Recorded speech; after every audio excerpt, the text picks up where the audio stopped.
கல்வினா அது அரசு பள்ளிகள் தான். ஒரு 5 லட்சம் ரூபாய் இருக்கிற மாணவர்களுக்கு ஒரே நம்பிக்கை வந்து கல்வினா அது அரசு பள்ளிகள் தான். அந்த வகையில அரசு பள்ளிகள் வந்து மிக சிறப்பா இயங்கிட்டு இருக்கு. அகரம்ல இருக்கிற பசங்க ஒவ்வொருத்தரும் அரசு பள்ளியில படிச்ச வந்த மாணவர்கள் அகரம்ல படிக்கிறாங்க.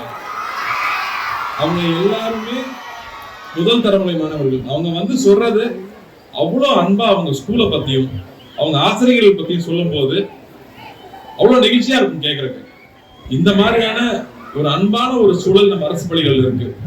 அரசு பள்ளிகள் இருக்கிற ஆசிரியர்களை வந்து அரசு ரொம்ப நல்லா பாத்துக்கிறாங்க. தனியார் பள்ளிகளை விட நம்ம அரசு வந்து நம்ம ஆசிரியர்களுக்கு நல்ல சம்பளம் கொடுத்து ரொம்ப நல்லா வச்சிருக்காங்க. அதுக்கேற்ற மாதிரி அவங்க மாணவர்கள் மேல செலுத்துற அக்கறை நமக்கு தெரியும். ஒவ்வொரு வாட்டி அகரம் ரெக்கமெண்டேஷன் வரும்போது அங்க இருக்கிற பிரின்சிபலும் அங்க இருக்கிற வாத்தியார்களும் அவங்க குழந்தைகளுக்கு வந்து அவ்வளவு பாசமா சொல்லி அனுப்பும்போது அரசு பள்ளிகள் ரொம்ப ஆரோக்கியமா இயங்கிட்டு இருக்கிறது நம்ம நல்லா புரிஞ்சுக்க முடியுது. நிறைய விமர்சனங்கள் வச்சாலும் இன்னும் அரசு பள்ளிகள் தான் நம்ம தமிழ்நாட்டுடைய பெரிய ஒரு வளர்ச்சிக்கும் நம்ம ஒரு ஜிடிபி ஹையா இருக்கு, ஒரு தனி மனிதனுடைய ஒரு மிடில் கிளாஸ் உடைய வாழ்வாதாரம் உயர்வா இருக்கு, அமெரிக்காவுக்கு நிகரா இருக்கு தமிழ்நாட்டுன்னு சொல்றாங்கன்னா அது மிக முக்கியமான காரணம் அரசு பள்ளிகளா தான் இருந்துட்டு இருக்கு. போது ஸ்போர்ட்ஸ் மிக பெருசா வளர போகுதுன்னு தெரியுது.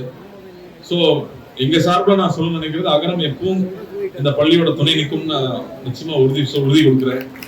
இங்க இருக்கிற மாணவர்கள் தயங்காம நல்லா படிக்கிற மாணவர்கள் அகரம் தொடர்பு கொள்ளணும்னு கேட்டுக்கிறேன். மேலும் இங்க இருக்கிற ஆசிரியர்களுக்கு நன்றி தெரிவிச்சுக்கிறேன். அண்ட் இங்க வந்து ஒவ்வொருத்தரா வந்து குடை வழங்கிட்டே இருக்காங்க, ஜாஸ்தி ஆகிட்டே போயிட்டே இருக்கு. அந்த வகையில என்னோட பங்கும் இருக்கணும்னு நான் ஆசைப்படுறேன்.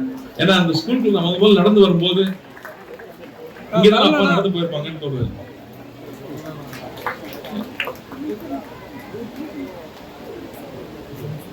ஏன்னா எங்க அத்தையை படிக்க முடியல. ஆனா இப்ப இந்த ஸ்கூல்ல வந்து ஒரு மகளிர் கல்வி நிலையம் இருக்கு, அங்க பள்ளி இருக்கு, அங்க எல்லா பெண்களும் அங்க படிக்க முடியும்னு தெரியுது. என்னோட சார்பா ஒரு 5 லட்சம் ரூபாய் கொடுக்கணும்.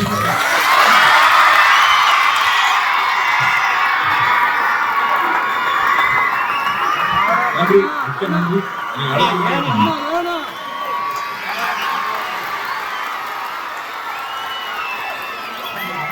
அடுத்ததாக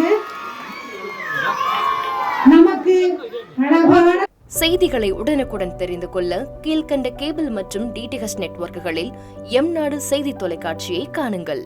பாதகம் செய்பவரை கண்டால் நாம் பயம் கொள்ளலாகாது பாப்பா. மோதி மிதித்துவிடு பாப்பா, அவர் முகத்தில் உமிழ்ந்துவிடு பாப்பா. அண்மை செய்திகளை உடனுக்குடன் தெரிந்து கொள்ள இணைந்திருங்கள் எம் நாடு தொலைக்காட்சியுடன்.